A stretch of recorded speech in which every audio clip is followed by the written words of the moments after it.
বিরক্ত লাগতেছে, কারণ এখানে লালন হওয়ার কথা। আমরা গাছি হচ্ছে বিচ্ছেদ, আমরা বিচ্ছেদ, বিশেষ করে আমি ভালো বিচ্ছেদ গাইতে পারি না। আমি এটা অকপটে স্বীকার করি, আমি ভালো বিচ্ছেদ গাইতে পারি না, আমি শরীরের ঝোঁকে গাই।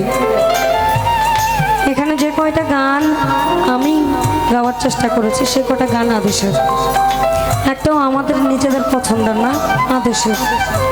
শুরু থেকে শেষ অবধি যতটুকু যাবে আদেশের মধ্যেই থাকবে, কারণ কর্তার ভাব বুঝাই কীর্তন। জান্দা নৌকার ভাব এন্দাই বাইয়া যাও, কারণ পানির গতিতে না গেলে সমস্যা। প্রেম শেখাই